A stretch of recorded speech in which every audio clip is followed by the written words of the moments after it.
coming. And here, this is your first case scenario. So you got a 45 years male patient admitted in emergency following a road traffic accident. And on examination, you found that this patient is opening his eyes to comments, shouts incomprehensive words, okay, and then is localizing pain. Okay, patient is not intubated, okay, patient is not intubated right now.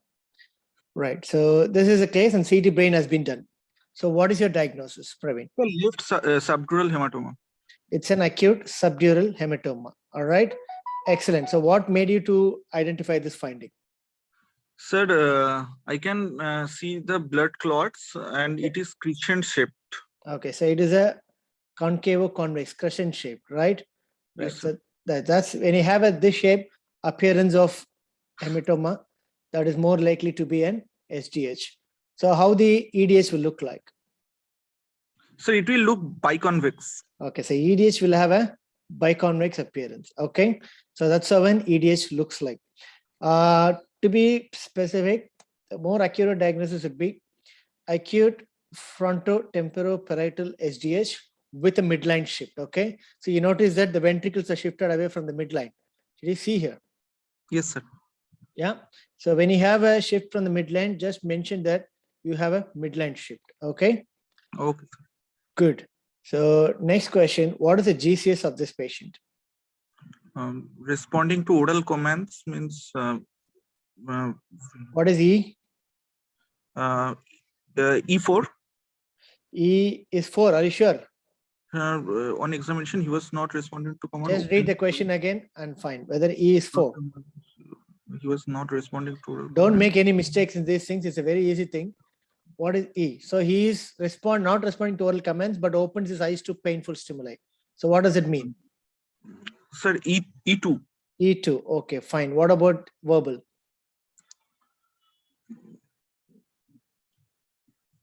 Sir, V3. V is 3. Are you sure? He's making incomprehensible words. Sir, incomprehensible words. Incomprehensive sound V2. Incomprehensive word V3. Okay, V2, right? And what about the motor? Look, sir, V5, M5. M is 5. Okay, so 5, 2, 2. So 9 by 15 is a GCS. Okay, don't make mistakes in this type of easy questions. Okay, these are easy way to score marks. So this is an acute SDH. Perfect. And the GCS is 9 out of 15. What are the non-pharmacological measures to reduce ICP? Non-pharmacological. Sir, hyperventilation. Simple things. On first thing, okay, position, head up. How many degrees you head up? 45 degrees. 15 to 30 degrees, right? So 15 to 30 degrees is head up. Why the purpose of head up? To improve the venous drainage. Okay, when you give a head up, the venous drainage is good so that you can reduce the ICP. Okay, next thing, adequate sedation and analgesia. Okay, if the patient is intubated, paralysis, most important thing. So sedation is to make the brain silence. Okay, may reduce the electrical activity of the brain. Give adequate analgesia, because if he is in pain, the ICP is going to rise. Then paralyze the patient, because if the patient is fighting against the ventilator, if the patient is intubated, so it's going to be things which is going to raise the intrathoracic pressure, that will reduce the venous return and eventually cause raised ICP. Okay. Can we say sedation in non-pharmacological, sir? Okay, I mean, these things come under pharmacological, right? Fine. Okay, agreed. Right. So as a part of ICP management, okay, let's take this into non-pharmacological, right? Leave it this one. Good. What is the other non-pharmacological measurements, right? Position is fine. Then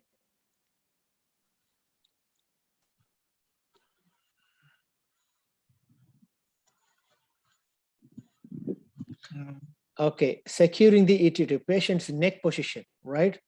Neck position, neither flexion nor extension. Okay, so keep the head in neutral position. Why? Sir, so that veins doesn't get compressed. When the neck is flexed, the vein doesn't get compressed. But what happens in the neck extension?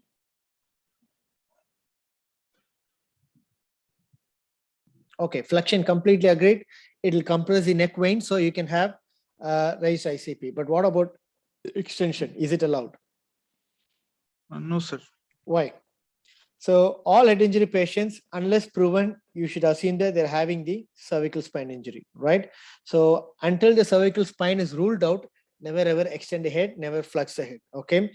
All head injury patients will tend to have cervical spine injury unless otherwise proved. Okay. Good. Then what are the non-pharmacological measures? You said hyperventilation, right? When do you hyperventilate?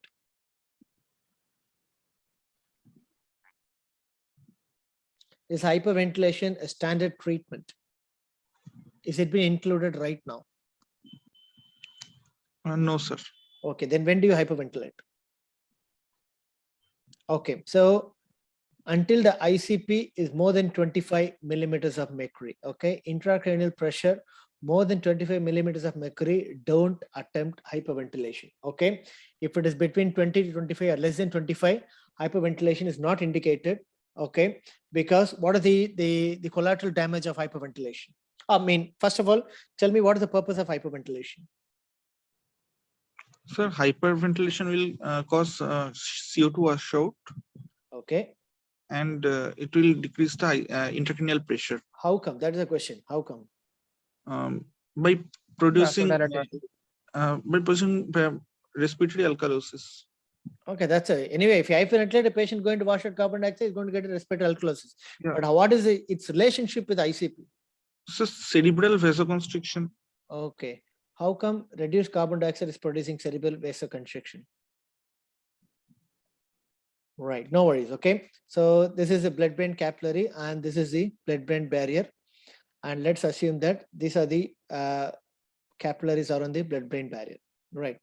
So what happens, the carbon dioxide, normally it diffuses the blood-brain barrier. It reacts with the water in the interstitium and produces H+ ions and carbonic acid, right? I mean, they bicarbonate after forming the carbonic acid. So the H+ ion is a potent vasodilator. Yes or no? Yes, sir. So when it accumulates in the interstitium, it powerfully vasodilates and increases cerebral blood flow. By washing out carbon dioxide, by producing hyperventilation, washing out all the carbon dioxide, you are preventing the formation of H+ ions in the interstitium. So that is how you are producing vasoconstriction. Okay. Good. Carbon dioxide has got any direct role in affecting the blood pressure tone. It means blood vessel tone is basically because of the reducing the formation of H+ ions. Okay. Good. So what are the target EtCO2 you keep?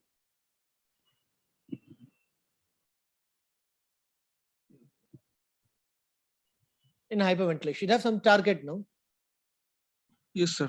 Okay, so the target EtCO2 should be 32 to 35 millimeters of mercury. Okay, never go less than 30 unless it is an extremely dreadful situation. Okay, it is an extremely dying situation. Never get the EtCO2 below 30. So the target generally is going to be 32 to 35 millimeters of mercury is the end tidal carbon dioxide concentration you have to look for in hyperventilation. Okay. Next, for non-pharmacological measurements.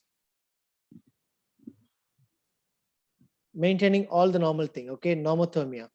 Normothermia. Okay. Normoglycemia. Normoxia or even hyperoxia. Then normocarbia or mild allowable hypercarbia. Then normoglycemia, normothermia, normotension.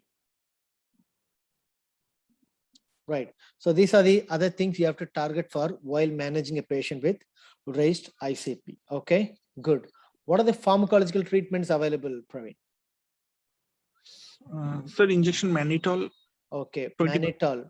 Mannitol. What is mannitol? Sir, it is a diuretic. It's an osmotic diuretic. That word is important. Okay, it's an osmotic diuretic. What is the dose of mannitol? 0.252 1 grams per kilogram. Okay. Peak action comes after 15 to 30 minutes, right? So that's the most important thing.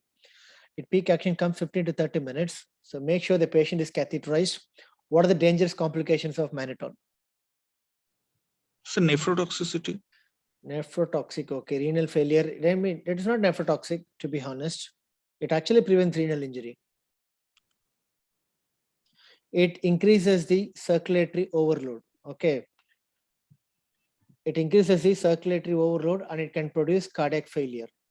Okay. So in vulnerable patients, cardiac failure can happen. It can increase the circulatory overload. First thing, right? What are the advantages of using mannitol apart from reducing the ICP? It reduces the free radical induced damage. Okay. Next thing, it improves the cerebral blood flow. So these are the other advantages of using mannitol. When do you stop giving mannitol to the patient? What are the things you monitor while giving mannitol? You have to check the serum osmolarity. Serum osmolarity. So when it reaching more than 320 milliosmoles, stop giving mannitol. So this is the maximum limit until which you can give mannitol. Okay. Good. So apart from mannitol, what are the drugs there to treat raised ICP? So loop diuretics. Loop diuretics like furosemide. Fine. Then 3% in this. Okay, hypertonic saline. Okay, hypertonic saline. It is available from 3% to 23%. Okay, so hypertonic saline, it acts within minutes more rapidly than mannitol. Again, the dose is going to be around 100 ml bolus given over 15 minutes. Right, so it acts rapidly. And profile, the pharmacological profile is similar to mannitol. And the efficiency is similar to mannitol. So here you have to look for the serum sodium levels. Okay, once it is reached 155, stop giving hypertonic saline. Okay, make sure that the patient's sodium doesn't increase more than 10 milliequivalents in 24 hours. These are other precautions you should take when you're giving hypertonic saline.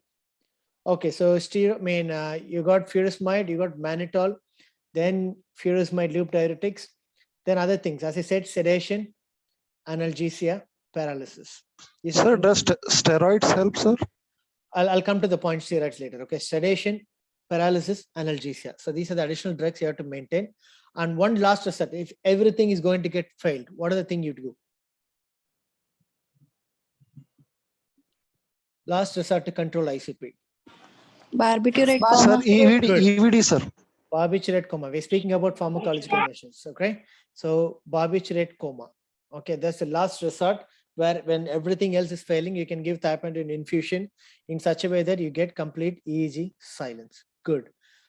Steroids was used a decade ago. Now they have completely stopped because steroids has got two main problems. So initially they were giving methylprednisolone, 25 milligram per kg was tried, mainly to reduce the cytotoxic edema.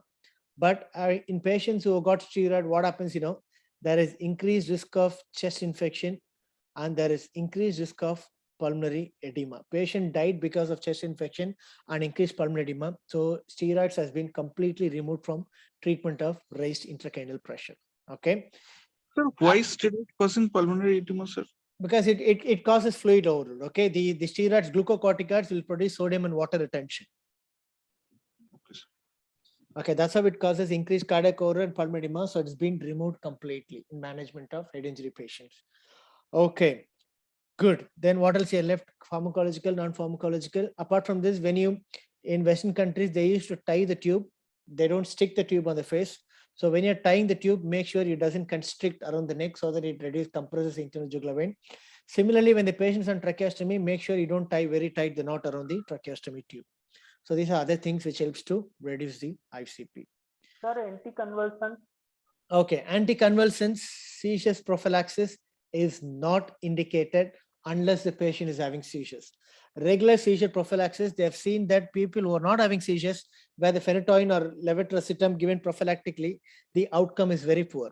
So the thing is, unless the patient is having seizure, never give seizure prophylaxis. Similarly, all the normal things, normotension, normoglycemia, normoxia, and normotension. That's the most important thing. Okay. What are the important targets during the management of raised ICP patient. Okay. In the cardiovascular system, the mean arterial pressure should be kept more than 80 millimeters of mercury. The cerebral perfusion pressure should be targeted between 50 to 70. Okay, this is an important target we have to maintain in management of raised intracranial tension. I mean, in the managing patient with traumatic brain injury. In the respiratory system, the PaO2 should be more than 100. You can titrate the oxygen concentration depending on such a way that the PaO2 is maintained more than 100. PaCO2 always normal levels, okay, 35 to 45.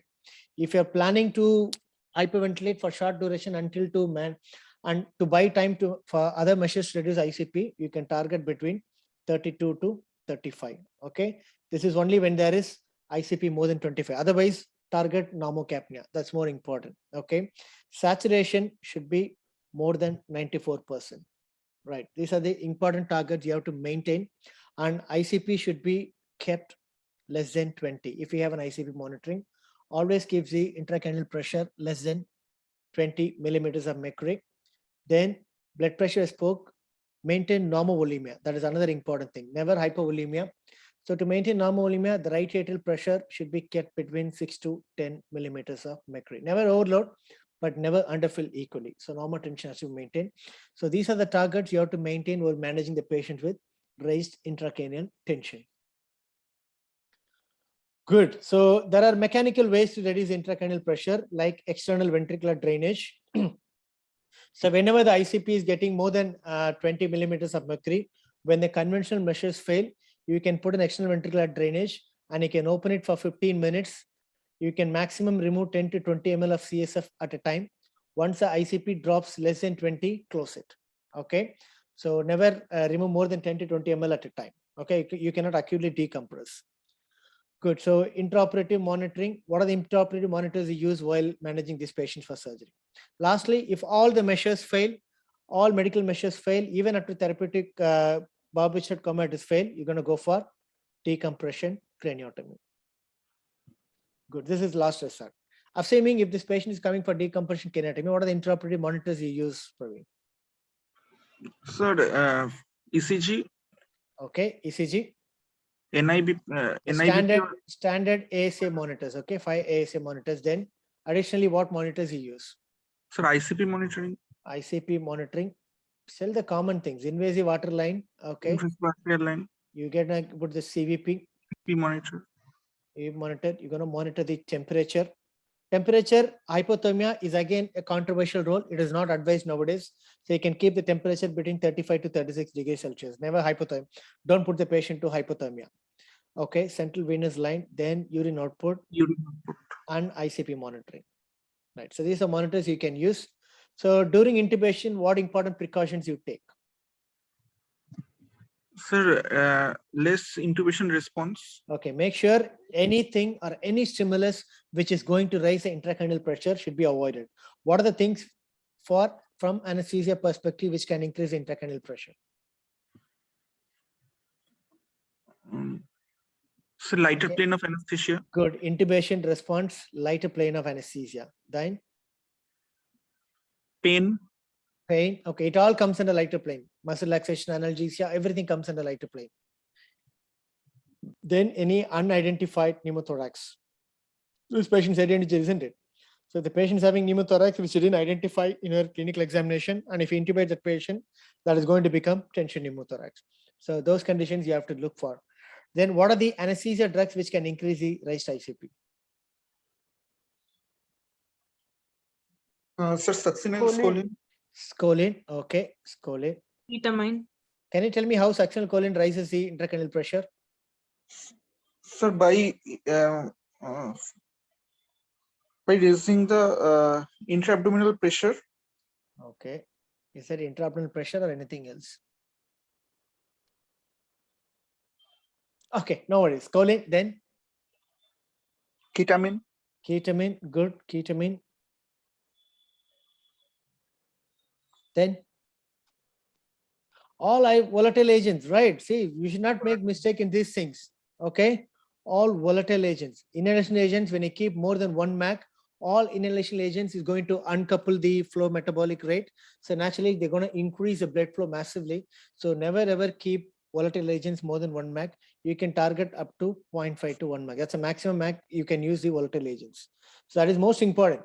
Volatile agents, choline, ketamine are the drugs commonly used drugs which can going to increase the intracranial tension. Okay. Target. Sir, any exception to volatile agents which cause like to thermocoupling? Isoflurane and sevoflurane affects the flow metabolic coupling very minimally. But even in these two drugs, if you're using more than 1 mg, there is a chance that they can uncouple. Okay. Okay, sir. Okay. Targets we spoke already. Okay. What are the factors affecting cerebral metabolic rate?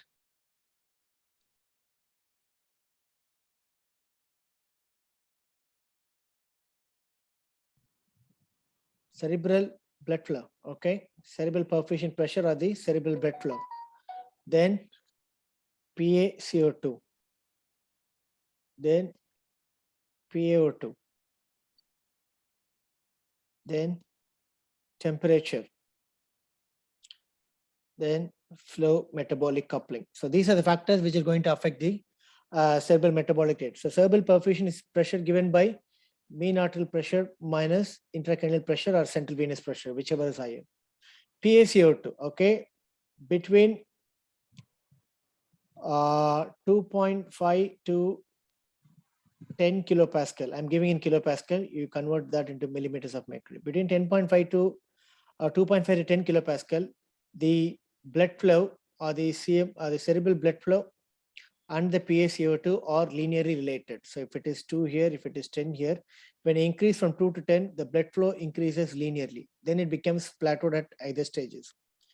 So PaO2 until less than 6.5 kilopascal is has got no relationship at all. It doesn't affect cerebral blood flow. But once it is dropped to less than 6, okay, once it drops to less than 6, it increases the cerebral blood flow rapidly. Okay, above 6.5, no role. Below 6.5, it increases the cerebral blood flow rapidly. Temperature, as you know, every 1 degree rise will increase the cerebral metabolic rate by 7%. And lastly, flow metabolic coupling. Anything which is going to affect the flow metabolic coupling, best example is volatiles. So that will increase cerebral blood flow massively and increase the cerebral intracranial pressure. Good. Apart from these things, they might ask you about the Monroe-Kelly hypothesis, which should be otherwise okay. Any questions in this station? Sir, succinyl choline, sir? Yeah, succinyl choline, basically it produces the fasciculations around the neck muscles, okay? The fasciculations around the neck muscles, which is going to transiently compress the internal jugular vein that impedes the venous return.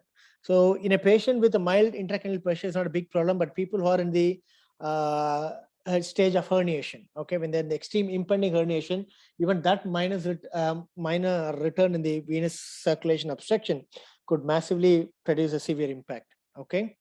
The fasciculations are on the neck muscles. Good. So what is Cushing's reflex? Hypertension, bradycardia. Hypertension. See, when you say Cushing reflex, there are 3 components, right? Irregular breathing. Hypertension, bradycardia, irregular breathing. Okay. Now, in the monitor, when the patient is admitted, you are seeing these things: 180, 100 millimeters of mercury, and the heart rate is 30 per minute, and the patient is having irregular breathing. So what do you do? How do you manage in this situation? So what does a Cushing reflex indicate, basically? Raised ICT. Raised ICT or anything else, more importantly. Coning. Brainstem yes, injury. Brainstem compression. It is a sign of impending herniation. Okay. So some people tell that I'll correct the heart rate with atropine. Never ever correct it. Okay. It is a body's reflex sympathetic response. Don't correct the tachycardia. So because of extreme intracranial tension, the sympathetic system is getting activated so that the brain can get more and more blood flow. Because of the sympathetic system stimulation, you get reflex bradycardia. Never treat this heart rate, low heart rate. The main focus should be treating the raised ICP. Good. So this is SAN SDH, as simple as it is. I'm going to see some few CT scans which are other findings which they can keep you. What is this one? Yes. Sir, EDH. convex appearance. This is going to be, this is going to be EDH. Okay. What is this one? Intracranial hemorrhage. Not intracranial image, anything else. Subarachnoid. Okay, it's subarachnoid hemorrhage. If you see the blood hyperechoic dense point along the fissures, okay, along the brain fissures in the sulcus and the intraventricular hemorrhage here, it is more likely to be subarachnoid hemorrhage. Okay, this is a classical picture of subarachnoid hemorrhage where you can see bleeding in the brain fissures in the sulcus. What is this one? Cerebral. That is cerebral edema. Okay, how to identify? Here you can see the brain, gray matter, white matter nicely. Okay, you can see the fissures and sulcus. Here the fissure and sulcus are completely distorted. So this is how the picture of cerebral edema looks like. Good. What is this one? Infarct. It is an middle cerebral artery. edema following Ischemia. ischemic stroke. Okay, it is an ischemic stroke. Okay, ischemia, that is surrounding inflammation and causing fluid accumulation, that is appearing dark. Okay, and what is this one? Intracranial hemorrhage. This is intracranial hemorrhage or hemorrhage within the brain parenchyma. Okay, so these are the possible things they can keep you when it comes to CT brain. These are the possible questions they might ask you. The today's Roski sample. Okay, so that I've answered in the group. I think it's more likely an ischemic stroke. Sir, how to distinguish tumors from the It is very difficult. Okay, it is very difficult unless you get a clinical history. If generally they put a clinical history in your, please don't scribble on my screen, guys, please. Generally in your clinical history, they will give you whether it's a clue, it is an acute trauma or it is a long-standing space occupying lesion. So by CT wise, radiological wise is very difficult. Something you can assume that intracranial hemorrhage will be multifocal if it's post-traumatic. Other thing, the borders will be very irregular. In addition, you can find evidence of skin and soft tissue hematoma around the bones. Okay, if it is a space occupying lesion, there is not going to be any skin and soft tissue edema. In addition, in space occupying lesion, the borders will be very smooth. Okay, borders will be very smooth, and there may be surrounding hypoechoic zones like an ischemic zone because of inflammation. These are some clues to find, but history they'll give. Look for any soft tissue or edema that is signs of trauma. If that is the case, you can boldly say here that it is going to be hemorrhage. Other things will be when you see the subsequent questions in ASCII, that will give you a clue whether it's going to be space occupying lesion or hemorrhage. so please explain flow metabolic coupling. Flow metabolic coupling is nothing but okay. When your bladder is full, you're going to go to the toilet, isn't it? Simple thing like that.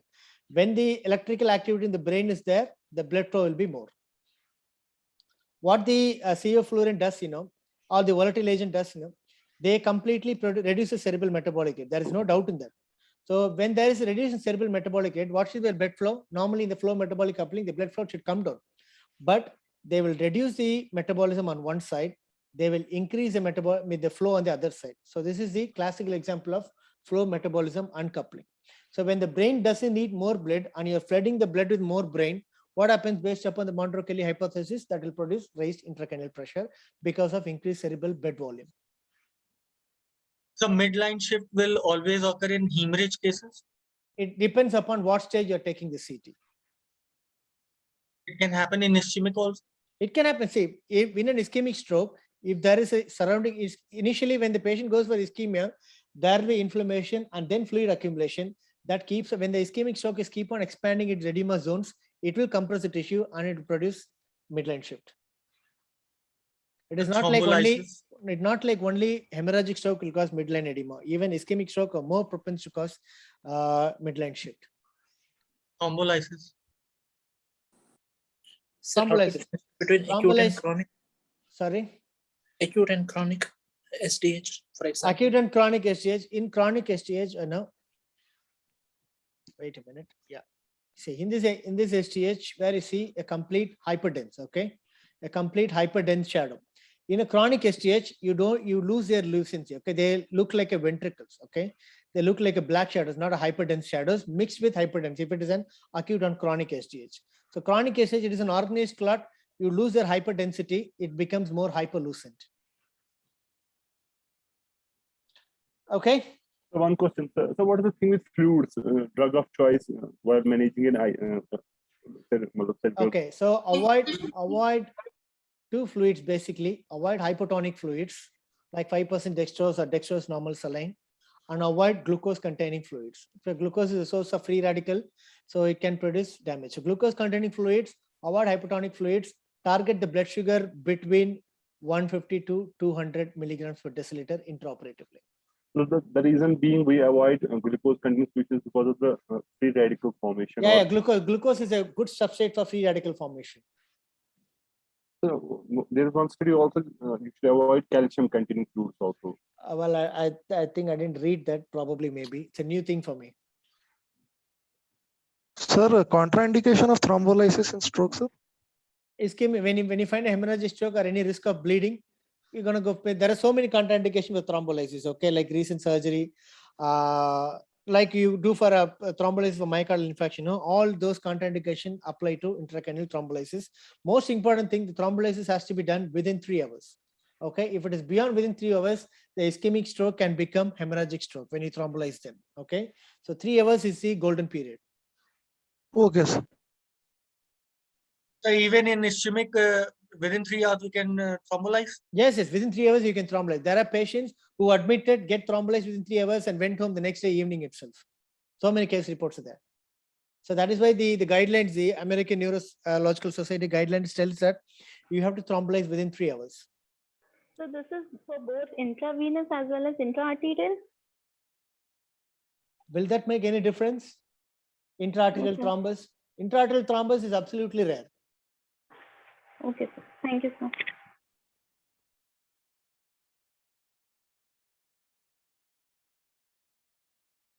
Okay, right. Who is going to take up this station? The drug for thrombolysis? Sorry? Which drug we should use for thrombolysis? Yeah, I think the urokinase drug. I think that's a thrombolytic agent they use. Or tenecteplase. Commonly used tenecteplase. Streptokinase. Streptokinase they are used for this tissue plasminogen activator inhibitors. These are drugs commonly used. Mainly the tenecteplase is commonly used for intracranial thrombolysis, I think. Good. So next station, just read the question and someone who want to volunteer, make it very fast. Sir, I volunteer. Yes, so this is a 25 years old male patient for craniotomy and dissection of cerebral astrocytoma. Pre-anesthetic assessment is normal. Patient is positioned in sitting posture. 1 hour during the procedure, patient started developing tachycardia, hypertension, wheeze, and Krebs and auscultation. This is your ETCO2 picture. What is your clinical diagnosis? So it is venous air embolism because Okay, of what makes you to tell it is a venous air embolism? so surgery done in sitting position. So Okay. the level of surgery is above the heart. Okay. So there are high chances of venous air Okay. embolism. What is the incidence of venous air embolism in sitting posture? Sir, incidence I don't know, sir. 25 to 75%. Okay. Okay, sir. 25 to 75% chances of having venous air embolism. Very Yes. good. Excellent. And what are other features which can tell you that this is a venous air embolism? So we can see the ETCO2, the trace falling Okay. ETCO2. There is acute drop in the end tidal carbon dioxide concentration. Very good. Then This is a clinical scenario, a tachycardia, hypotension. so wheeze. hemodynamic instability, sitting Yeah. posture, acute drop in the ETCO2. These are 3 findings which clearly tells you that this patient is having a venous air embolism. Very good. Yes, are sir. the- Also, Yeah. so if we auscultate, will be mid-wheel murmur can also be heard. Right. Fine. No worries. By the time we hear midwheel murmur, Yeah, sir, Yeah. patient. okay, you have to inform the patient's relatives. Okay. Yes, sir. What are the complications in sitting posture? So reduction in venous return Okay. and sir, edema of tongue. Cardiovascular. oral Okay. cavity. There is a venous pooling. Okay. That results in reduced venous return and that can cause hypotension. So Yes. increased risk of hypotension in sitting posture. Then, Sir, oral edema, tongue edema. okay, because of the Compression of- compression, very good. Okay. There can be tongue edema or macroglossia. Very important. Then, Yes. Sir, then compression of jugular vessels. okay, because decrease of neck venous flexion drainage. or the positioning, it can compress the neck veins. So Cervical plexus. that can reduce the venous drainage. Fine. Then, And sir, pulmonary embolism, venous air embolism. okay, venous air embolism, of course, we discussed. Then it can produce spinal cord damage. Yes, sir. Okay, cord damage because of the prolonged neck flexion position for quite long time. So that can produce spinal cord ischemia. Very good. sir. What are the immediate steps in the management? So inform the surgeon, stop the Okay. surgery, Okay, And, stop surgery, then and then 100% FiO2. Ask the surgeon to flood the field with NS or bone wax. flood the Then field 100% with the FiO2. flood the fluids, field with fluids, and cover the area with the gauze. Right, then 100% FiO2, sir. And then 100% FiO2, very good. so we can then we'll be giving Durant's position for the procedure, that is lateral Before that, and Widdelberg position. before that, from sitting position, make him to supine. Yes. Supine and head down. Okay, right. So these are the things you do immediately. How can Yes. you minimize the complications of venous air embolism? Sir, will the open spaces, the surgeon should be advised to use bone wax and flood the flood Okay, the that he has done. How can he prevent the further entry? Once the surgeon has filled the field with fluids, he has covered with gauze. Then and sir, we can aspirate the if the patient generally have CVP line. the question So, is, how can it be minimized to prevent entry? Sir, I don't know. Sir. Okay, you can compress the neck veins. Yes. Sir. Okay, you can compress the neck internal jugular vein, right? For transiently, so that you raise the venous pressure, and before positioning the patient, you raise the venous pressure as much as possible so that it doesn't drag any air from the atmosphere. So Yes, that's how you can easily minimize. Then what are other ways to increase the venous pressure? One is neck compression. Second thing, you can produce hypovolemia. Give a lot of fluids. You produce a lot of fluids that is going to produce raised right atrial pressure. So that will prevent the air entering from the cerebral veins. Okay. Yes, sir. So these are two easy way to prevent the air entry further. Good. Excellent. What are the monitors available for detection? Sir, TE. Okay, before coming that definitive treatment, we forgot to speak about definitive. What are Sir, the then definitive treatment? aspiration of air through CVP Okay. line. So definitive treatment A, B, C. Okay. Make sure the airway is fine. Make sure the FiO2 or the concentration, 100%. air entry, everything is good. In the circulation, you have to give IV fluids and then inotropes. If there is extreme hypotension, because you'll have hypotension. So give fluids, give inotropes. So hemodynamic stability and supportive treatment are the main treatment goals in patients with venous air embolism. Okay, sir. And what are the monitors to detect ATCO2? Sir, TEE, ETCO2, Okay, most sensitive is going to be transesophageal transesophageal echo. echocardiography. It can detect even 0.01 ml per kg of air in the circulation, the heart. Okay, then Then ETCO2, sir. precordial Doppler, more important. Okay, Okay, sir. precordial Doppler can detect up to 0.25 ml per kg. Right, then So then ETCO2 monitor. before ATCO2, is there anything else? No, no, sir. Reduce end-tidal nitrogen, okay, which is more sensitive than the end-tidal carbon dioxide. Before the end-tidal carbon dioxide drops, the end-tidal nitrogen drops, okay? Okay, sir. And next comes the drop in the ATCO2, okay? And lastly, esophageal stethoscope, okay? So esophageal stethoscope to look for the specific murmur you said, which is the Melville murmur. And by the time the heart will have 200 ml of air at that time, which means he's going to die. Okay. Yes. Sir, how to Good. know the entitled nitrogen? There are special monitors for that. Okay. In centers where they're pressing, where they're practicing the sitting planotomy, they have entitled nitrogen like an entitled carbon dioxide monitor. Okay, sir. All right. So these are the ways to identify and diagnose. Right. What are the maneuver used in the So, venous air embolism? so we give Durant's position to the patient. Okay. That What is Durant's position? Sir, Treadwell-Berg and lateral tilt. Sorry, lateral. Which lateral? Left lateral. Yes, Left sir. lateral. Everything is important. Left lateral lateral. and head down. Yes, sir. Why in this position? So this favors aspiration and it will reduce further air entry. I think, do you think other position you can't aspirate, but why specifically in this position? The ear goes up. CVP line and right. So, sir, it prevents further Keep movement the of right ventricle up. Air remains in the right atrium.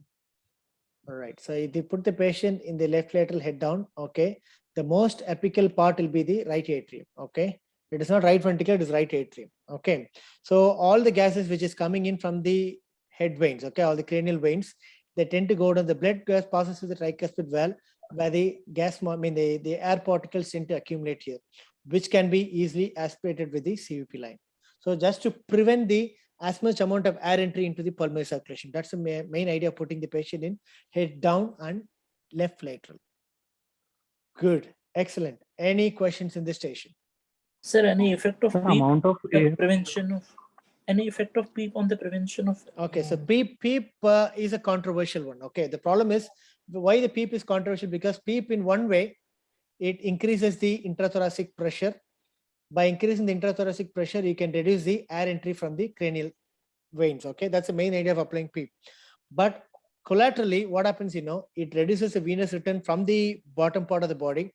So already the patient is tachycardic, hypotensive, and he is in hemodynamic instability. If you put further PEEP, that is going to massively affect the hemodynamic stability. So PEEP is a controversial thing. So there's no any good evidence to suggest that PEEP is good or bad. Okay.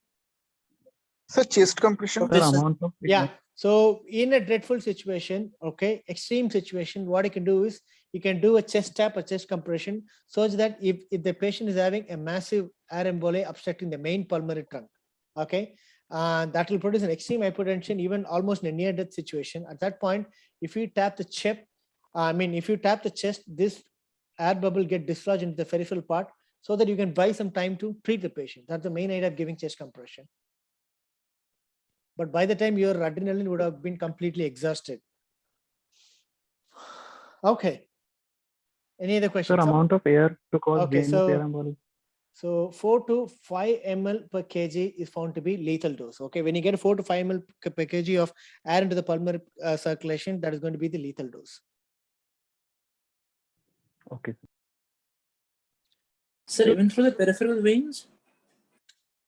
I think Even for it's the- even for the peripheral vein is going to be the same one. I think peripheral veins. I think in Miller they mentioned it as 100 to 200 ml, but I'm not sure. We'll just go and check it out.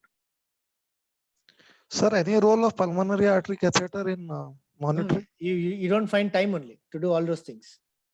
CVP catheter can be put prophylactically, and that is enough. Pulmonary artery catheter, does it make any difference in the patient outcome or in the management? 100% no. Sir, sitting position, any effect on IOP, sir, intraocular pressure? It exact the same thing what happens in the brain. Okay, intraocular pressure doesn't rise high unless you compress the venous return from the brain. Okay, sir. Okay, there are two important things you have to look for before putting when you're planning for sitting posture. Okay, you have to check in the echo if the patient is having any ventricular-atrial shunt or any patent foramen oval, or any right to left shunt disorders. If these things are there in the echo, it is an absolute contraindication to put patient sitting posture because of the danger of paradoxical embolism. There are some other contraindications like extreme hypertension, okay, and people are severe autonomic neuropathy. So these are some which are relative contraindication for the patient to put sitting posture. Good. Shall we move on to the next one? All right. Who is going to start with this? Javed, you want to give a go? Okay, so Okay. Read the case. So this is a 50 years old female patient. She's found unconscious at home. She had a GCS of 6 at the time of admission. CT Hale revealed presence of massive hemorrhagic stroke.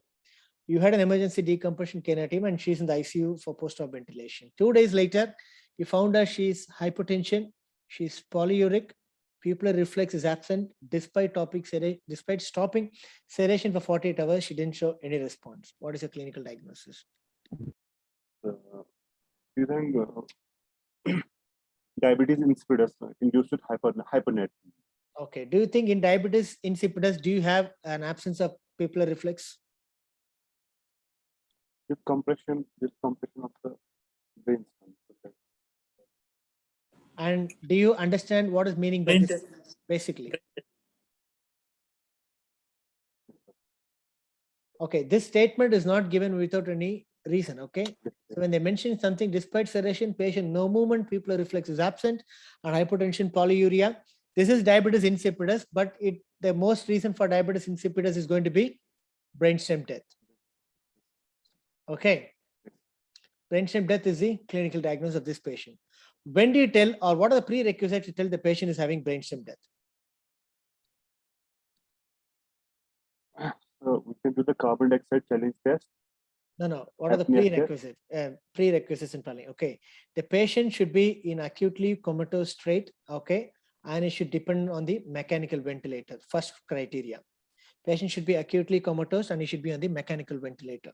Second thing, in your CT or in any imaging studies, there should be a definitive evidence of irreversible brain damage. Without documenting an irreversible brain damage, you can't brand this patient as a brainstem death. So clinically or in the CT scan finding, you should have an evidence of irreversible brain damage. Third thing, patient should have no effect of sedation or paralysis. Okay, if the patient is on propofol infusion for sedation, or the patient is on vecuronium or midazolam infusion in the ICU, generally they are paralyzed. You have to stop and completely wait for 5 half-lives of the drug. Okay, wait until the 5 half-lives of the drug is eliminated and check whether there is patient is still not waking up from the sedation. He is more likely to have a brainstem death. Then no any endocrine abnormalities. All the endocrine function should be absolutely normal. Lastly, no electrolyte abnormalities. Okay, these are the prerequisites to tell that the patient is not having any, the patient is having a brainstem death and excluding other causes. Only when these causes are excluded, when these criteria is met, we can brand the patient clinically as a brainstem, because brainstem death is a clinical diagnosis. Okay. Okay, what are the tests you do for brainstem death, Javed? So once the apnea test, we do the carbon dioxide. What are the basic tests you do? First test you do. There are some baseline tests, there is some confirmatory test. What are the baseline tests you do? So we check the upper airway reflexes, the pharyngeal. Basically, test the cranial nerves. Okay, the cranial nerves testing is done basically. These are the first tests you do. What are the 2 cranial nerves which are not tested?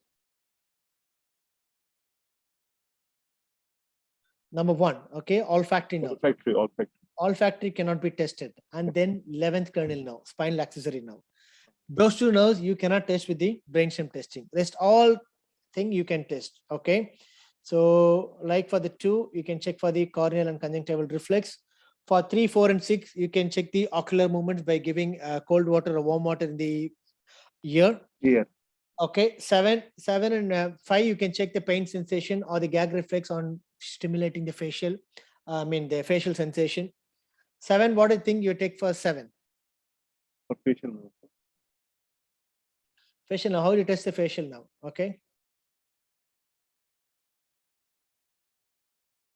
By tapping on the. Any idea to check the facial now? Anybody? Blowing. Tapping. Okay, right. Go and check. Angle of the mouth, grimacing should be there. All the facial pain sensation is by trigeminal nerve. It is not facial nerve. Okay. The sensory from the entire face is going to be trigeminal nerve. Okay. Facial nerve hasn't got any sensory supply on the face. Right. So 8 now you can test with the Gag reflex. Gag reflex. Fine. The vestibulocochlear nerve. How do you test the vestibulocochlear? In a brainstem death patient. By giving cold water. Cold okay? water. Cold water. Yeah. Okay. Right. Good. And then 9 and 10, you can test the gag reflex. Sir, 7 का क्या था? 7th, I said go and check it out. I don't want to tell you. Go and check out to check the 7th now. Right. What is the confirmatory? How will you confirm the patient is brainstem death, Javed? So we do the apnea test. Okay, you do the apnea test. Do you know how to do it? Apnea test. What basically the test is? It's the carbon dioxide challenge test. We want to stimulate the brainstem with increasing levels You're of basically CO2 checking the response. Okay, basically of the checking brainstem. response of the brainstem to carbon dioxide. Can you shortly discuss how to do, or we can move on to the next station? Sir, बता दीजिए. First, we have to stabilize the carbon dioxide level. We have to normalize the carbon dioxide levels and do some Okay. hyperoxia. First step, what you do is change the ventilator setting. Change the ventilator setting in such a way that you get the PaCO2 level of 40. That's the first thing you do. Take an ABG. Make sure the PaCO2 is 40 in the ABG. Okay.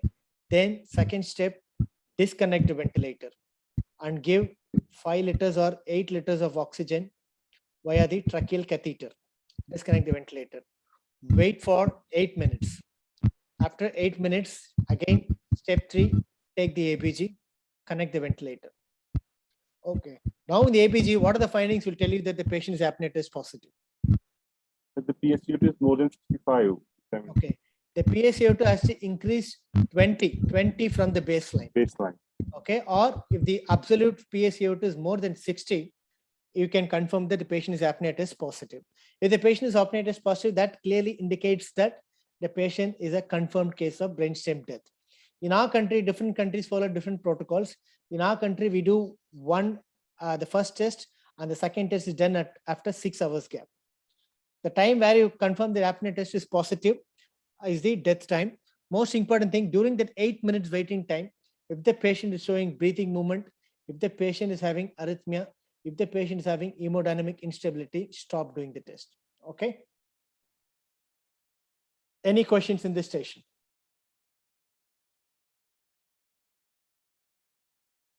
Sir, please repeat apnea test. Oh, that's a big thing. You can refresh back in the video. Don't worry. Any other questions? New questions in this station? I'll put the video. You can check it there. Okay. Sir, anything different in pediatric brain death? Pediatric brain death, it's very difficult to identify. But don't worry, they'll not go into that steps. But there are some certain pitfalls in the brainstem death testing, because in patients with cervical spine injury, right? In patients with chronic COPD, it is very difficult to interpret. Okay, cervical spine injury, because they will not have chest movement because of the high level cervical cord injuries. They will not have a natural chest movement. Okay, so it is difficult. Also in facial trauma. Okay, yeah, also in facial trauma. Pediatrics, again, it is a very complex one. Don't worry about that. Okay, thank you, sir. Good. Next station. Who is going to start with me? Read the question. Someone can volunteer fast again.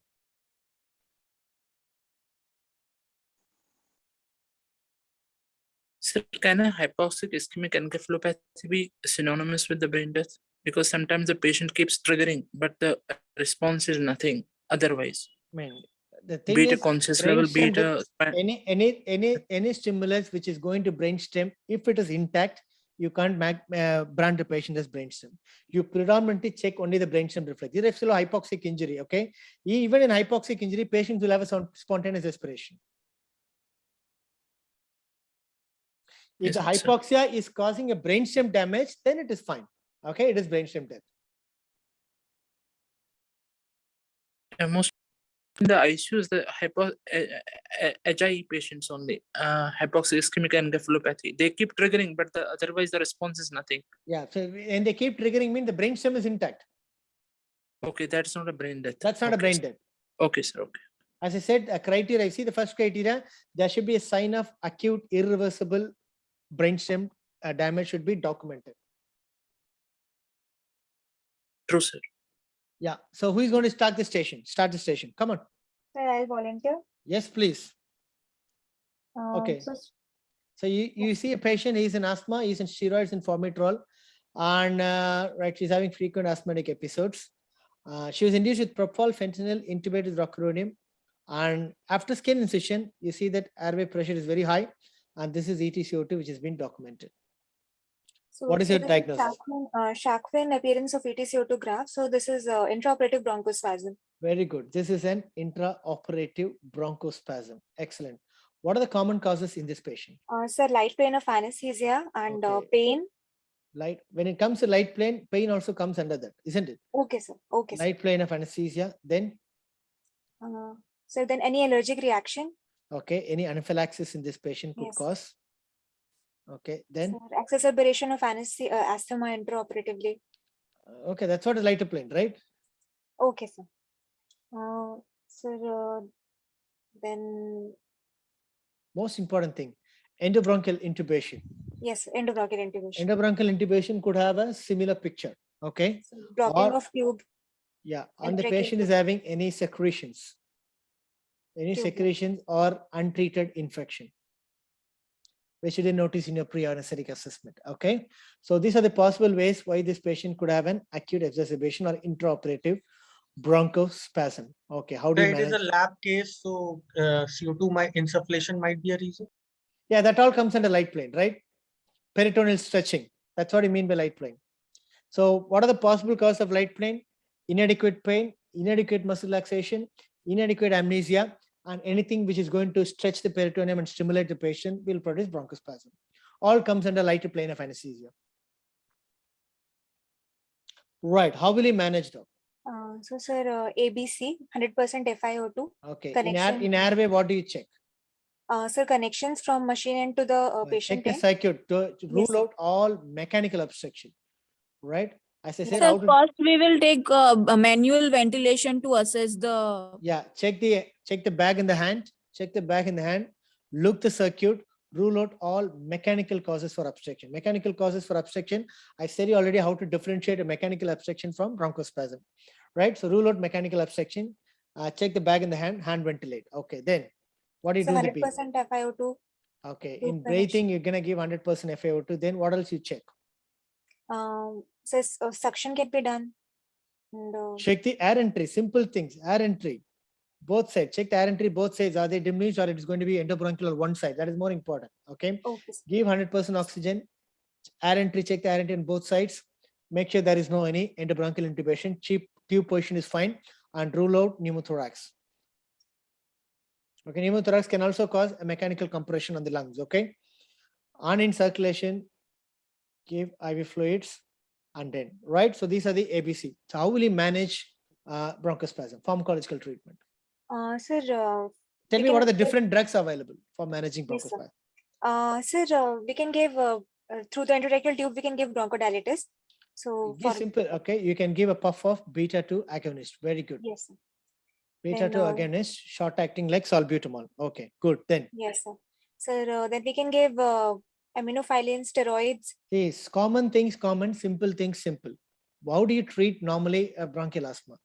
Tell most important common drugs you use. Don't tell aminophylline. Then the question goes on aminophylline, it's be a big trouble in your viva. All right.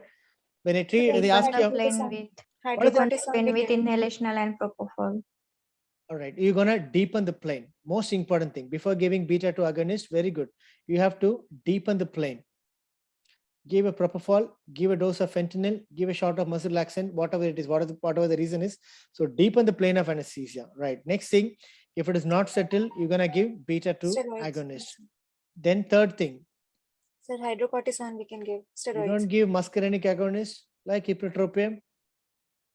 Sir, Okay. if Sir, that terbutaline. Terbutaline comes under beta-2 agonist, right? Okay, so salbutamol is preferred or Salbutamol is a short acting and rapidly acting. The salbutamol is best available in the operation theaters. Okay, so that one is easy to give. Sir, can we break the spasm with back ventilation? I'll come to that point later. We'll come to that point. Okay, so beta-2 agonist, muscarinic agonist, then muscarinic antagonist, sorry, and then you can give steroids, hydrocortisone. Sir, ipratropium provide we're gonna give it through the endotracheal tube. only, Through no, the sir? endotracheal tube, as a puff, Yeah. okay, like a meter dose inhaler. Okay. sir. Right, steroids. Then And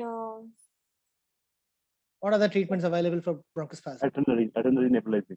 Okay, you can give epinephrine, adrenaline, yes. subcutaneous epinephrine. Right. Then other treatment options available for bronchospasm. Very commonly used drug. Very commonly used. Ketamine, sir. Before ketamine. Magnesium. Magnesium. Excellent. Magnesium. Magnesium is a very important drug. Yes. It is one of the wonderful drug in anesthesia. I love the drug so much because it got so many advantages. It is an anti-epileptic. It is an anticonvulsant. It is an anti-adrenal drug. It is a bronchodilator. Also this It is point an is- anti-arrhythmic. The uses are phenomenal. It is an acute pain. It prevents chronic pain. Excellent uses. Good. Then ketamine. Then when extremely everything fails, inhalation agents, okay? Very high dose of inhalation agents you can use. So these are the various treatment options available for bronchospasm. You can use any of all these things, okay? Good. And in addition, apart from hydrocortisone, you can give some antihistamines. Yes, sir. Antihistamine, right? Phenethylamine, yes, sir. Good. What are the ventilator strategies you adopt in ventilating? Okay, you're giving all these things. It all takes some time to work, isn't it? So in the meantime, what will be your ventilatory strategies in this patient? So pressure control ventilation. Pressure And, control ventilation is not adopted. Definitely it is not adopted. Sir, 100% FiO2 will give. Okay. Increase in respiratory flows in IS/E ratio to be 1:3. Okay. Most important thing, increase the expiratory time. Okay, sir. Increase the expiratory time. So only when you see, for example, in the bronchospasm, what happens? Right? Here there is an obstruction, right? The air which is going in, it is not coming out. So that naturally produces what? Sir, we are not able to hear. Okay, I put all on mute. Right. So what happens in bronchospasm? The air which is coming in, it is not going out. So that naturally going to produce an air trapping and auto peep, or in other terms, the dynamic hyperinflation. So what you have to do is you give a lot of time for expiration so that the air which is coming in has got enough time to go out. That's the first thing. Second thing is reduce your minute ventilation by reducing the respiratory rate to 10 per minute, 8 to 10 per minute, and also reducing the tidal volume. So low tidal volume, low respiratory rate, so that you give enough time for expiration, increase expiratory time. Next thing is the increase the inspiratory flow. The main reason for increasing the inspiratory flow is to achieve the inspiratory time very fastly. The more high inspiratory flow you keep, the set tidal volume will be given very fast, so that you can have a longer time for expiration. So increase expiratory time, reduce minute ventilation, increase the inspiratory flow. Lastly, allow permissive hypercapnia.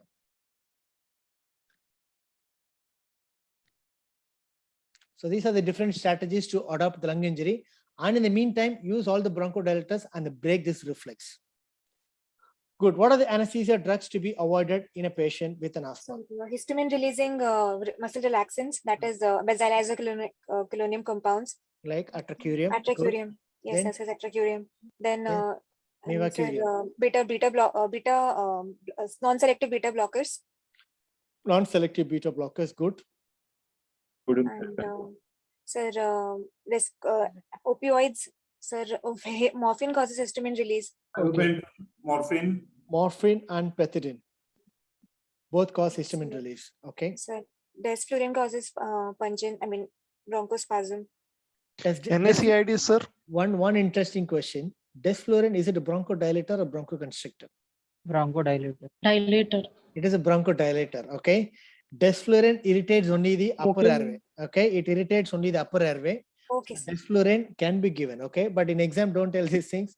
They might not know that. So desflurane is a all inhalation agents are powerful bronchodilators. Okay. Okay, sir. All right, fine. So atracurium, mivacurium, beta blockers, morphine, pethidine, desflurane, then NSAID, sir. NSAIDs, right? NSAIDs. Histidine. Right. All the anesthesia drugs, majority, perfect. Iopentu. Thiopentone doesn't produce bronchoconstriction. Okay. Thiopentone doesn't block the reflex properly. So if you give thiopentone and if you, without making into deep line, if you stimulate only, they go for bronchospasm. Sir, neostigmine also, sir. Neostigmine, yes. Okay. By increasing the acetylcholine level. Neostigmine, one possible cause for bronchospasm. Good. Any questions? Good. Very interesting session. Very good discussion. Fine. Then shall we move on to the next one? Yes, sir. Good. Read this. Who want to volunteer? Another interesting session.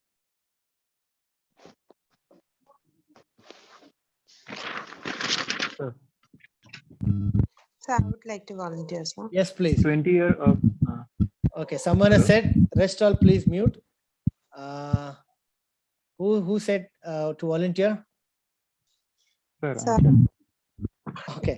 Who are among you decide among yourself? Put your might in. Right. So what is your clinical diagnosis based upon this finding?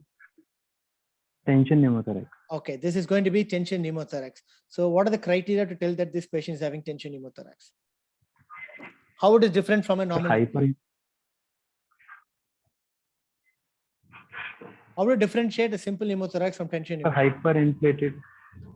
Hyperinflated unilateral lung.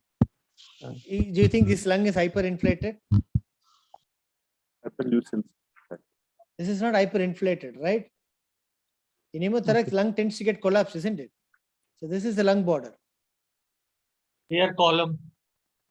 Okay, this is a hyperlucent shadow. Okay, So what are the criteria to Okay, tell sir. the patient is having tension pneumothorax? Rest all, please be quiet. If the volunteer doesn't know, I Sir, can start hemodynamic answering. instability. Okay, most important thing is going to be hemodynamic instability. Does this patient have? Yes, sir. Okay, so he's having hypertension, which is a clear sign of hemodynamic instability. Then, what are other criteria to tell? So saturation. Saturation will drop in even in simple pneumothorax. Sir, tachypnea. Look at the chest X-ray and tell. See, any simple pneumothorax will have tachycardia, tachypnea, desaturation, right? Hypotension, as I said, very good. That's one clinical finding for tension pneumothorax. Then, The mediastinal shift. yeah, that's the other important thing. Okay, you see the tracheal wall is shifted towards left side, right?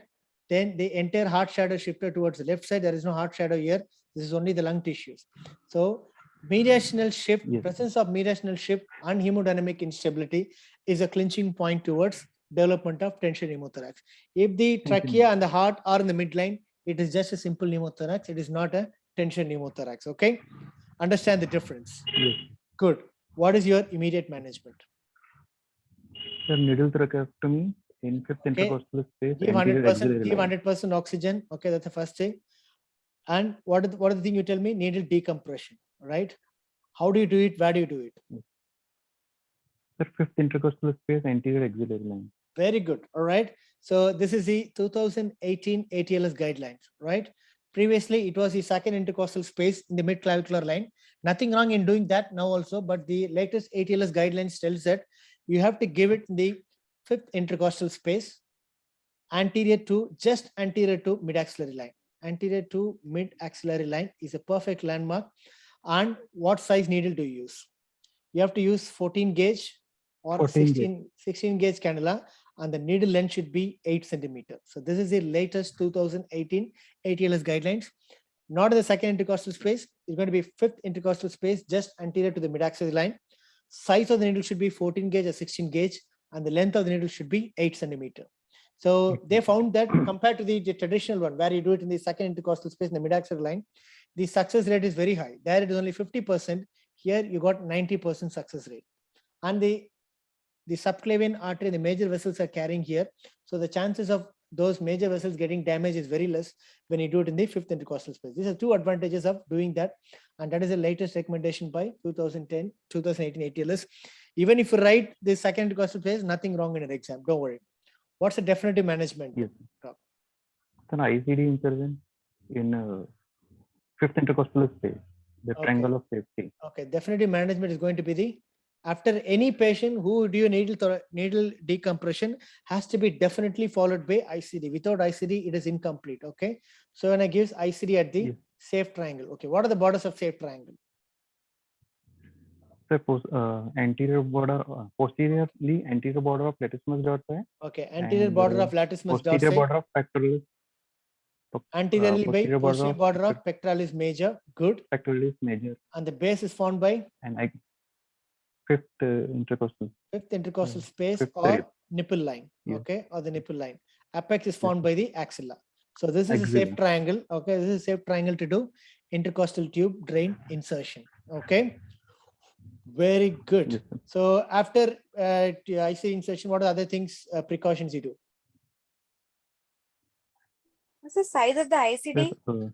Size of the ICD, I'll come to the point. Don't worry. What are the, after you have put an ICD, what is the next thing you do? Underwater seal. Okay, underwater seal is very important. Seal, yes. How much underwater seal you have to keep? What should the length of the ICD? 20 centimeters. Okay, you have to keep 70 to of the length and 70 to 100 centimeters should be the length from the chest wall, and the underwater shield should be, the tube should be dipped at least how much? 2 centimeters. 2 to 3 centimeters. 2 to 3 centimeter. Okay, what happens when you put more than 3 centimeter? The work of breathing is increased. Okay, so if you put more than 3 centimeters, the air cannot come. It will face a high resistance. The patient will have a high work of breathing. If you put less than 2 centimeters, what happens? It doesn't serve the purpose. Air can come from the atmosphere and can get dragged inside. Okay. Yes. Right. So length should be 70 to 100 centimeters from the chest wall. Underwater seal 2 to 3 centimeters. And coming to the question of size, right? If you're planning for pneumothorax, you can use 26 or 28 French gauge. If you're planning for fluids like hemorrhage or any pleural fluid collection, because air it can flow freely, whereas fluid is a viscous solution. So you have to use at least 32 or 34 French gauge. That's an ideal size for fluid. Right. What are the complications of this procedure? ICD. The pleural damage, You can damage the lungs basically, hematoma. and that can result in the bronchocutaneous fistula. Then you can injure the neurovascular bundle Hematoma. that can result in hematoma or bleeding, right? It can get infected. Vasovagal, the procedure. Okay, vasovagal attack, fine. Then it can produce re-expansion pulmonary edema. Yeah, so these are some few important complications. What are the different options of pain relief in this patient? The The patient is having epidural, intercostal number nerve one, block. epidural. You can divide them as regional or non-regional, regional and non-regional techniques. Coming to regional techniques, you can put epidural, then Intercostal nerve block. paravertebral. Come in order. Erectospinae block. Fourth one, intercostal nerve block. Right. Fifth one, serratus anterior plane block. Okay. So when you have any fractures anterior to the mid-axillary line, okay, when you have any fractures anterior to the mid-axillary line, you can use serratus plane. Fractures which are behind the mid-axillary line, serratus plane will not work. Okay, have that in mind. Non-regional techniques: paracetamol, NSAIDs, opioids, alpha-2 agonist. Okay. Yes. Good. Any questions here? Sir, multiple bottles in water seal for ICD. I mean, it all improve in the efficacy. That's it. Don't worry about that. I didn't include that because they might not go to that extent. So length of ICD. 70 to 100 centimeters from the chest wall to the floor. So that is length of ICD. I mean, that's the length from the chest wall to the under seal water. No, sir, I'm asking what the length of ICD. Length of ICD, it comes as a standard one. Okay. So depending upon how much length to keep inside, if you're planning for if you're putting ICD for a pneumothorax, okay, you have to direct it towards the apex of the lung. Okay. You have to direct towards the apex of the lung. If you're planning for fluid, you have to direct towards the base of the lung. Okay. So generally we keep it around 8 to 10 centimeter inside the chest wall. However, you have to take a chest X-ray finding, chest X-ray immediately after the putting ICD. That's very, very important. And confirm the location and how much length is there inside. Make sure it is not kinked. All right, when to remove the ICD? Sir, ICD nowadays we are using Trocar one. Sir, which one is? Yeah, it doesn't matter whichever. You are a surgeon, they prefer to put surgical ICD. Now in ICUs, anesthetists are using the Trocar based. When to remove ICD? Hemodynamic stable patient. Okay. So when a patient is hemodynamically stable, all right, fine. Then the primary purpose is solved. Lung expansion. Okay. When there is no air fluid movement. Okay. When do you get no air fluid movement? When there is no air fluid movement in ICD, you have to remove. What are the two situations where you can get no air fluid movement? Tube kink. Tube kink. Very good. Then tube If getting blocked. fully expanded lung, if it is occluded, the tube getting blocked and fully expanded lung. Okay. Tube kink, tube block, fully expanded lung, or when the tube is dislodged. So these are the ways where these are the situations where there is no air fluid movement. When there is no air fluid movement, kindly remove it. No purpose of keeping that. Any questions here? Mechanism of re-expansion pulmonary edema. Sorry? The mechanism of re-expansion pulmonary edema. Mechanism of re-expansion pulmonary edema. All right. So when the lung is compressed, okay, all the capillaries. One second. If there is any fluid collection, then how much will be the? Okay. Before So how much minimum? When the fluid collection is less than 200 ml consecutively for more than 2 days. Thank you, sir. When the fluid collection is less than 200 ml, you can remove the ICD. Okay. The mechanism of re-expansion pulmonary edema. Right. So here, because of the pneumothorax, the alveoli are squashed, isn't it? Right. So what happens to the alveolar capillaries surrounding? Okay. They are completely compressed and squashed. Okay. So their internal resistance is very high. Agreed? Yes, sir. very high. When you suddenly decompress and you expand the lung tissues, what happens, their pressure will be higher than the alveolar pressure. The pressure inside the capillaries will be higher than the alveolar pressure. So that will cause the fluids or the components to leak from alveoli, alveolar capillaries into the alveoli and eventually resulting in the interstitial edema and alveolar edema. Yeah, got it? Yes, sir. Thank you. Good. Sir, Next sir, station. please discuss some USG images of Yeah, tension pneumothorax. USG. I'll put one separate day for USG. Okay, don't worry. Okay. Sir, why we want to switch her from the needle tracheostomy to the definitive Okay, tube? by putting a needle where your needle is entering. Yes, sir. It is puncturing the lung, isn't it? The needle decompression is going and puncturing the lung there. Okay, so needle decompression can puncture the lung, the pleura, or the lung tissues accidentally. Needle decompression is an emergency treatment. Okay, so tube thoracostomy is a definitive treatment. Okay, the needle can accidentally puncture. If it punctures, it becomes like one-way valve, and if you don't put an ICD, that becomes again tension pneumothorax. Right. Whoever reads this scenario and can volunteer. I think you had a detailed discussion of ICD, PFT yesterday, so it'll be very easy for you. Sir, I can. Okay, fine. So this is a patient coming for open Whipple's procedure for a pancreatic malignancy. He's a chronic smoker and alcoholic, right? And you're doing a pre-anesthetic assessment. So this is your PFT report. What does the PFT tell you? So it tells if we can differentiate between restrictive and obstructive lung disease. That's okay. I'm asking what this PFT tells you. Obstructive lung disease. Please be quiet, please. Rest all, please keep absolute silence, please. Yeah. So first of all, we will see the ratio FEV1 upon FVC. If it is less than 70%, it's Okay. obstructive lung So disease. if you see the FEV1 by FVC ratio, fine.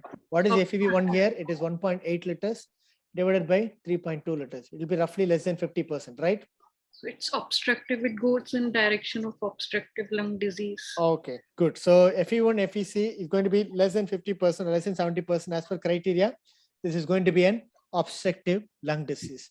Okay, what are the things to tell the patient is having reversibility criteria? Or how do you do reversible testing?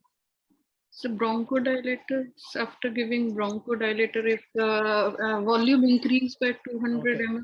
What are the prerequisites to be followed before doing the reversibility test? Patient compliance should be. No smoking for 24 hours. First criteria, right? If the patient is on salbutamol, stop for minimum 4 to 6 hours. If the patient is on ipratropium, stop for 6 to 8 hours. If the patient is on formoterol or salmeterol, stop for 24 hours. If the patient is on tiotropium, these are the different metadoses the patient will be having at home. Stop for 36 hours. Unless you do all these things, you can't do reversibility testing. Most important, because these things will affect or bias your report. Okay, so stop smoking for 24 hours. Make sure the patient stops the salbutamol 4 to 6 hours before. Ipratropium 6 to 8 hours. Formoterol for 24 hours and tiotropium for 36 hours. Okay, so these are the prerequisites you have to do. Okay, now tell me, how do you do reversibility testing? Don't worry, they'll not ask this in your ASCII. It might come in your PFT stable viva discussion. How to do a reversibility testing? Give salbutamol 200 microgram, 4 puffs every 15 minutes. Sorry, every 30 seconds. Okay. Then wait for 15 minutes, do the PFT again.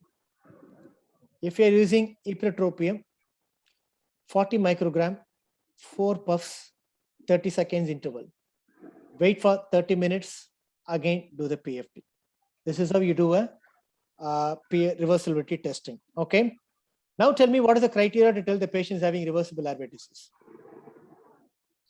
Sir, if increase in volume by 200 ml after Increase giving. in the volume or anything else. When you're coming about obstructive disease, you should tell about only flow rate, not volume. It is going to be increase in the FEV1. First expiratory volume, all right? By 20%. By 200 ml. Okay, increase in FEV1 200 ml from the baseline, or based upon the American Thoracic Society, it is 12% increase. Based upon British Society, it is 15% increase. If you tell 12 to 15%, that is fine. So you have to check the FEV1 pre-bronchodilator, then the check FEV1 post-bronchodilator. If it has increased more than 200 ml, or if it has increased by 12 to 15%, this patient is said to be a good candidate for bronchodilator. It's going to be a reversible airway. Kindly check this patient and tell me whether there is a reversibility.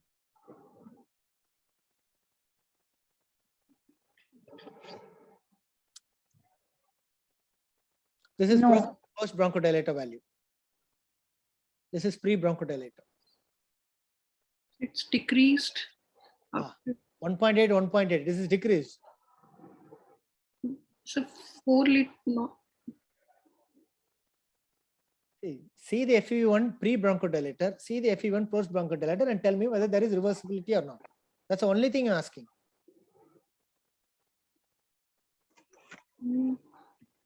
This is pre-bronchodilator value. This is a post-bronchodilator value. Same, it's same. So there is no reversible, right? Yes, sir. Not why are you struggling for this one? There is no change at all, which means the patient is having an irreversible airway, which is a clear feature of COPD, right? What is the name of this pattern called? Dogtail or okay, dogtail or rat tail appearance. Rat tail, any tail. Okay, even my tail looks like this, or it's going to be scooped out pattern. Scooped out pattern. Okay. What is the appearance in restrictive lung disease?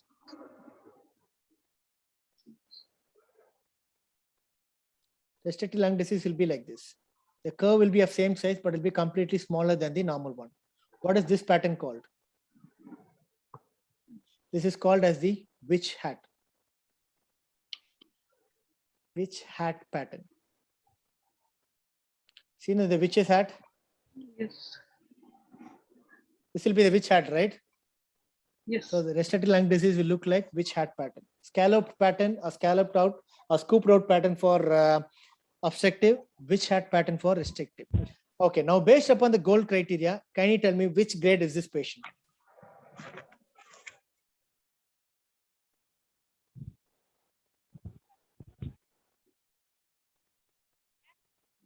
You know the GOLD criteria, right? GOLD 3. Just check and tell me what criteria is patient. We found that FEV1 by FEC is less than 50%. Now tell me what criteria this. Grade 1. Moderate. 3 grade. Is it mild, moderate, severe, or very severe? Severe. It is a severe Mild, grade. mild.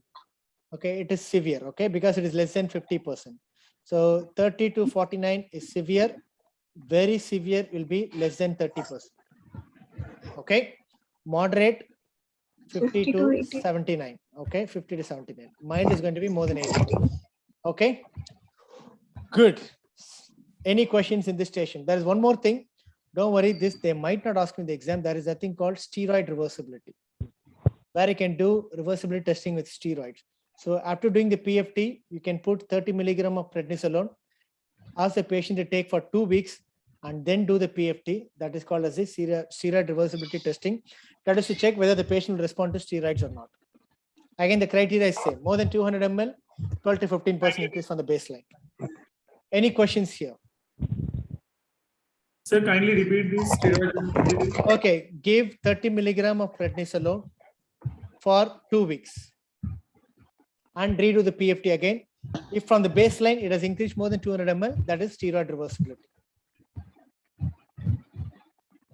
Sir, if patient is having both obstructive and restrictive disease, then how will be the picture? Okay, that's based upon the criteria. Okay, so FEV1 will be reduced, FEC will be reduced, right? But in obstructive lung disease, what happens, FEV1 is reduced more than the FVC. Whereas in restrictive lung disease, again, both are decreased. Both FE1 is decreased and both FVC is decreased. But here, FVC is more decreased than FE1. That's how we differentiate an obstructive lung disease from restrictive lung disease. Because this is more decreased, the FEV1 by FVC ratio is more, whereas here it is FE1 by FVC ratio is going to be less. Okay. Good. For reversibility criteria, how much salbutamol to be given? The 200 200 microgram, 4 puffs every 30 seconds. Sir, up to how? Up to what time? You have to give 4 puffs at 30 seconds interval, wait for 15 minutes. Okay, and then do the testing. Okay. Right. Who wants to try this one? Come fast.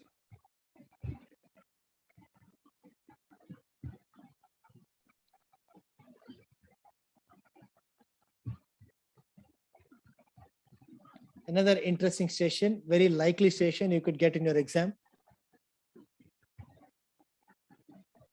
I will volunteer, sir. Yeah, please. Come on, doc. Very good. DVT, pulmonary embolism. Okay, this is going to be a pulmonary embolism. What makes it real that this patient is having pulmonary embolism? The post-operative day 2, Okay. and she had undergone a bilateral total replacement. Okay, joint replacement surgeries, Correct. post-operative day, specifically they develop during mobilization. And there is the hypotension with the hypoxemia. hypoxemia, hypotension, tachycardia. Right. So these are the things, clinical things which favors the development of pulmonary embolism. Very good. What are the radiological features in pulmonary There is the embolism? snowstorm appearance. Snowstorm appearance. Where is snowstorm Mhm. appearance? What are the important signs you look in the pulmonary embolism? There is a wedge-shaped opacity over the Okay, right. what is that called? Question mark. Wedge-shaped opacities. They're called as the Hampton's hump. Hampton. Okay, Hampton's hump. Okay, so they are seen in the peripheral wedge-shaped opacities, right? That's mainly because of the development of pulmonary infarct. That is Hampton's humps. Next thing, what is Westermarck sign?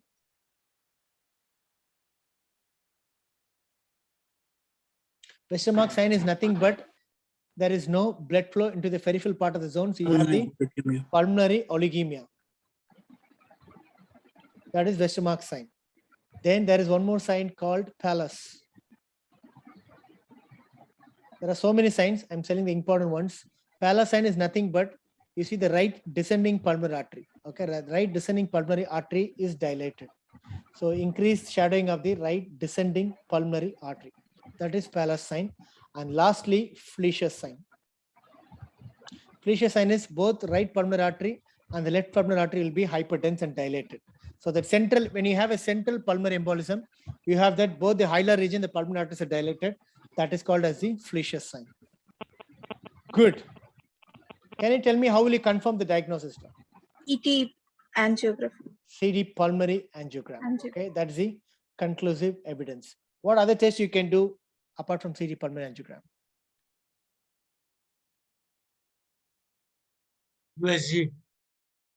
ECG. ECG. ECG and all will be very difficult to diagnose. VQ mismatch. How to diagnose, I'm telling you. D-dimer. D-dimer. That's most important thing. D-dimer. Okay. So D-dimer will not tell you that patient is having pulmonary embolism at all, but it can rule out pulmonary embolism. If D-dimer is normal, it is so unlikely that the patient is having pulmonary embolism. Whereas if D-dimer is high, it could be pulmonary embolism or any other thing. Okay. It has got a high negative predictive value. Okay. If D-dimer is normal, just think of that. It is not a pulmonary embolism. Okay. So other tests like VQ, perfusion scanning, everything is there. Don't worry about that. CT pulmonary angio, if you tell in the exam, that is fine. Okay. What is your management? Immediate management. 100% O2. Okay. Always ABCD. Supportive treatment. ABCD. Only supportive treatment. So airway, give 100% oxygen. If needed, you can intubate the patient.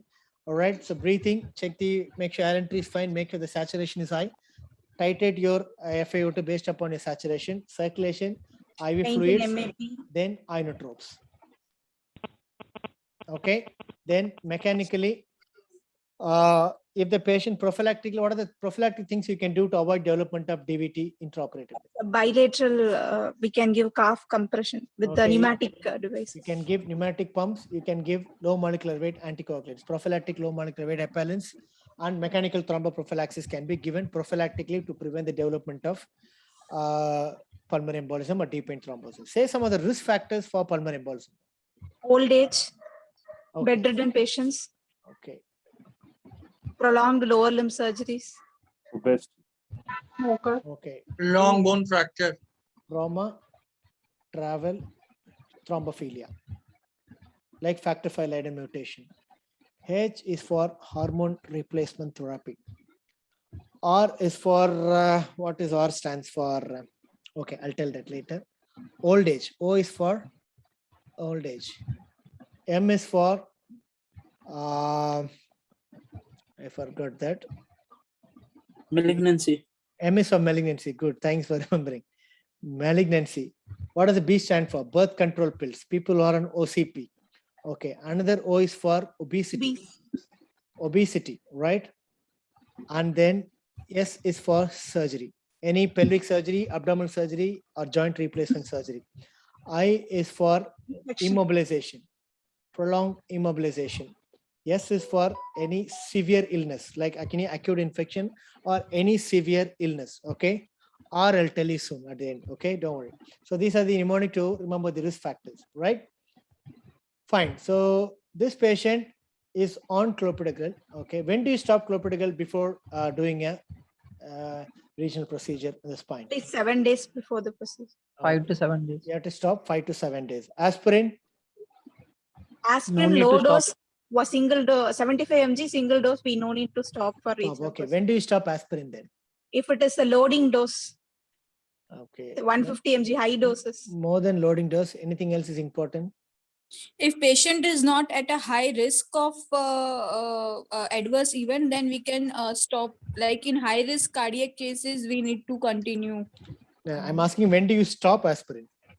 Closed space surgery. Very good. Okay. When you're doing closed cavity surgeries, right? Like intracranial surgeries, or you're doing spine surgeries, complex spine surgeries. In these cases, it is advisable to stop aspirin. Okay.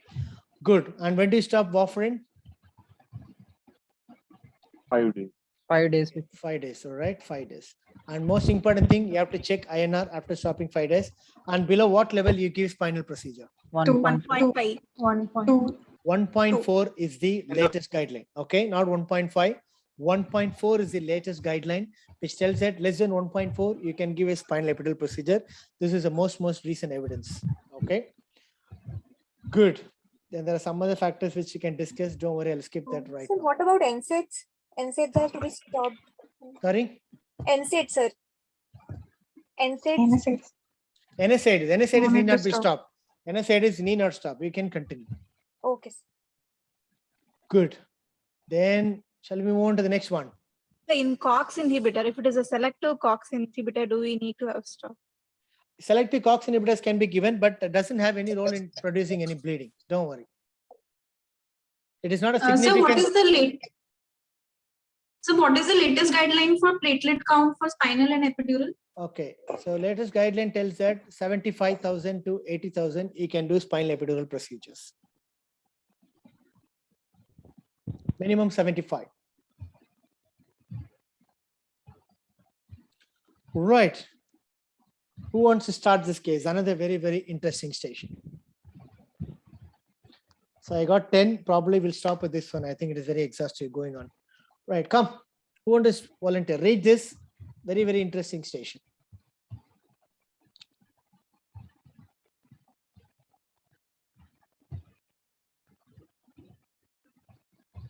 Everybody able to see the screen and image? Malignant Anaphylaxis. Hypercapnia. One volunteer and you can start. Capnothorax. Right. So this patient is a patient who has got what is coming for emergency lap cholecystectomy and a GA. You have induced with propofol fentanyl. Anesthesia is maintained with desflurane oxygen air. You're given cefuroxime and metronidazole as a part of antibiotic prophylaxis. 20 minutes, okay, most important clinching point. 20 minutes onto the procedure, patient developed tachycardia, hypotension, increased airway pressure, minimal air entry on both lung fields with mild wheeze. EtCO2 is displayed here. What is the probable diagnosis?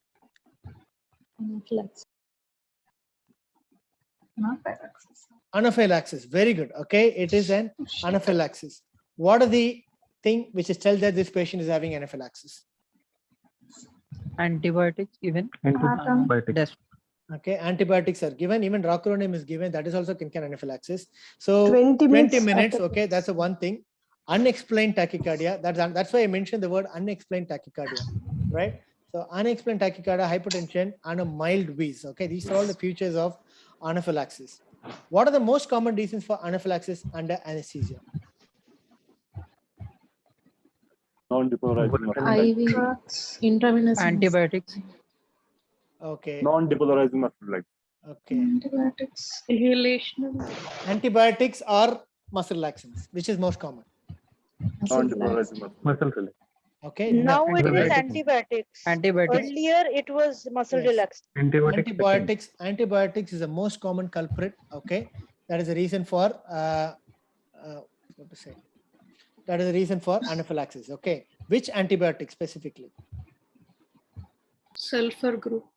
Teicoplanin. Okay, teicoplanin is found to be high risk of having anaphylaxis under anesthesia. Right. The second most important culprit is going to be muscle relaxants. Muscle relaxation. In depolarizing, it is going to be succinyl choline. In non-depolarizing, it is going to be rocuronium. Okay.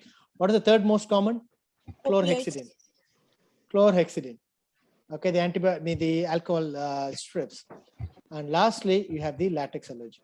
Okay, these are the top more order of priority of causing anaphylaxis under anesthesia.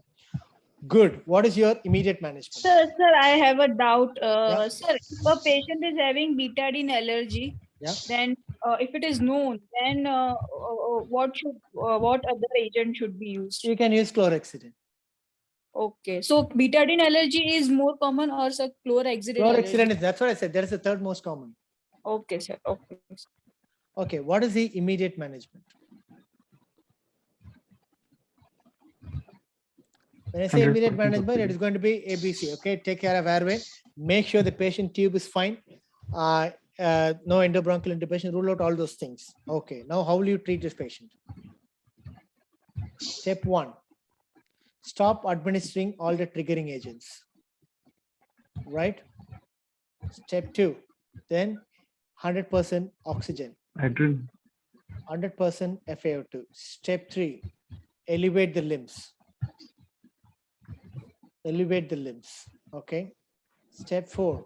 Give adrenaline. For adults, it is going to be 50 microgram or 50 to 1 100. ml of 1:10,000 adrenaline. Okay. For kids, it is going to be 0.1 ml per kilogram of 1 lakh adrenaline. So this is the next treatment. Treatment number 5. Give IV fluids. 500 to 1 liter of ringer lactate or normal saline. So these 5 steps are the immediate management of anaphylaxis. Stop administering the triggering agent. Give 100% oxygen. Elevate the limbs. Adrenaline 50 microgram or 1 ml of 1:10,000. For child, it is going to be 0.1 ml. For kids, it is going to be 0.1 ml per kg of 1 lakh adrenaline. Lastly, IV fluids 500 to 1 liter of ringer lactate or normal saline.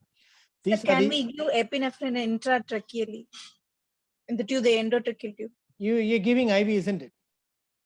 It can be given, okay, but IV treatment is comes as per protocol for anesthesia guideline. I mean the anaphylaxis guideline, all right? So as per guideline, they didn't mention to give intratracheal adrenaline. I don't have any experience in that, so I don't know about that. So the second line treatment would be give hydrocortisone, give chlorpheniramine, antihistamines, right? So give repeat doses of adrenaline. If the patient is having hemodynamic instability, further not responding, put them on infusion. Right? If needed, start vasopressors. Right. So IV salbutamol is given only when there is resistant to IV adrenaline. Right. So second line treatment once more. Hydrocortisone, chlorpheniramine, adrenaline infusion or vasopressor infusion. Good. So Then colloids, if it is causing the anaphylaxis, in the order, where will colloids come, sir? colloids are come in 5th or 6th place. Don't worry. The top 4 are the main priority things. And the incidence of anaphylaxis is 1:10,000. Anesthetics. Okay. What are the lab investigation to confirm anaphylaxis? C3, C4 levels, tryptase. Serum tryptase level. tryptase. Okay. Serum tryptase levels are the lab investigation confirmed. Normal is 0.5 to 1.5 nanograms per deciliter. If it is more than 20 nanograms per deciliter, it's going to be a confirmed evidence of anaphylaxis. Good. Any questions in this station? Sir, suppose when it comes to OSCE station, read each and every line. There will be one clinching point because they will not give you any clue to identify from the OSCE subsequent questions. Okay. If you find the first diagnosis wrong, all the subsequent answers will go wrong. So read the question very, very carefully. Sir, suppose in this case, even there was an intra-op blood transfusion also. How will Okay. we differentiate anaphylaxis and transfusion Okay, as I related? said, when you have a transfusion, right? When you're having an anaphylactic reaction after transfusion, possible reason could be a blood-induced reaction. Okay, here we didn't give any blood transfusion, but if you have a similar sort of signs after blood transfusion, it goes without saying that unless otherwise cleared, it could be blood-triggered induced anaphylaxis. And the tryptase levels will be for again this anaphylaxis. Yeah, it is specific for anaphylaxis, irrespective of the causative agent. Sir, please repeat the dose of adrenaline. It is 50 microgram, okay, or 50 microgram of 1:10,000 adrenaline for adults, whereas in pediatrics 0.1 ml per kg or 0.1 microgram per kg of 1:1 lakh adrenaline, double dilution. Okay, not 1:10,000 is only for adults. This is intravenous. Okay. Good. Okay, sir. Shall we stop here? Sir, till what time frame we can tell it is anaphylaxis? There is no any specific time limit. Okay, you can't tell that it can happen soon or it can happen even late. Okay, we can't exactly, but just by the time gauge, we can't predict it could be or it could not be an anaphylaxis. So can we differentiate between anaphylaxis and anaphylactoid reaction?